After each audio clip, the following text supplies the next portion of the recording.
Jos saboda kare kashe shi wallahi shekara guda na tura shi Jos je ya zauna Jos shekara ɗaya amma bayan shekara 4 ya dawo yanzu ya kashe shi tun shekara 5 ya alƙawarin sai ya kashe shi me mai. To jama'a masu bibiyar mu kullum abun alhini baya karewa. Yanzu kamar waɗannan matan da muka saka muku sai da ta kuka da kuma wannan magidancin da muka saka muku inda haike cewa ya ɗauke yaron shi kusan shekara 4 da ya dawo sai da aka yi shi. Akwai wani hatsabibin yaro ne a unguwar Ma'azu abinda ma ake kiran shi annoba. Ya samu wani yaro mai suna Usman Adamu matashi gaba tun abin da ya taɓa makanan shi kwace irin har aka kama shi ne shine yanzu sai da ya shekara 4 aka tura shi Plateau State amma da ya dawo sai da ya kashe shi. To waɗanda akwai ƙanan shi magayin wato Usman Adamu din da abin ya faru a gaban su da kuma yadda abin ya faru tun da dogon lokacin da aka ɗauka sun muna cikakken bayani ta yadda abin da ya faru.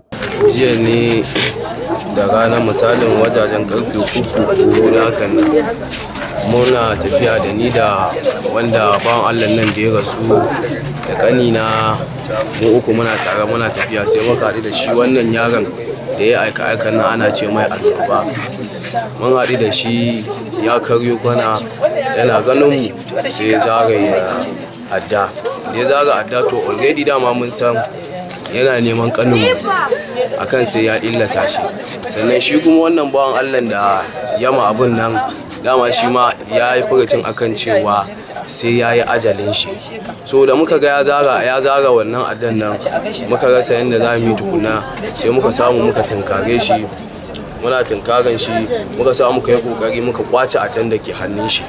Mun kwace addan da ke hannun shi ni na rike to ashe akwai wani scissors kuma a jikin shi yana zarewa sai buga mai a baya. So to wannan abin da ya buga mai a bayan nan sai jini ya fara zuba.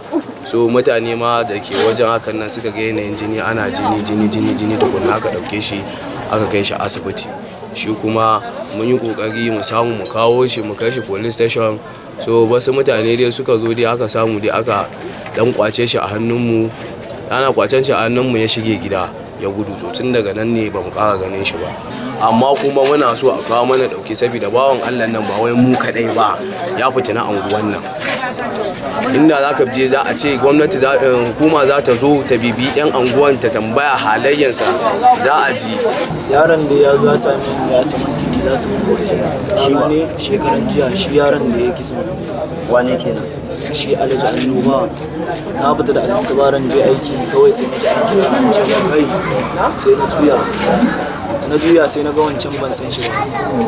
To dai na tsaya na ga me ya faru kawai yana zuwa yana matsowa kusa da ni kawai ya rike na haka sai wancan shi yaron gidan can ya taho da farar jallabiya yana zuwa kawai ya fara gaggauna mun sai duka na suke yi shi kuma wancan yana caje ni akwai kudi a jikina sai suka cire kudin da waya na suka tafi da waya sai na zo na kawo maman shi kara shi kuma jin na kawo maman shi kara shi ne nan ya sake dawowa zai buge ni muna tare da su dan kalifa sun kuma suka hana ya zaro adda a jikin shi suka da ci mimi shi suka cire adda a jikin shi za su tafi da shi station shi akwai almakashi a jikin shi ne ya fara zaro almakashi ya buga mai a gefen ciki.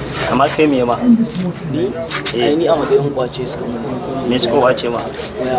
Waya da ni da kudi. Shi wayan ya kai nawa? Karaman waya ne Itel. Okay, da kudi nawa?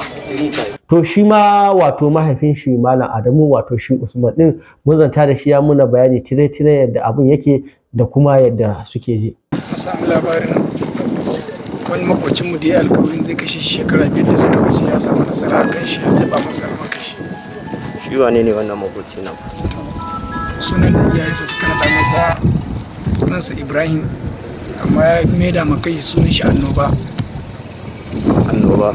sunan shi Annoba, wanda jama'a suka fi sani shi, amma wanda iyayen suka naɗa mai Ibrahim.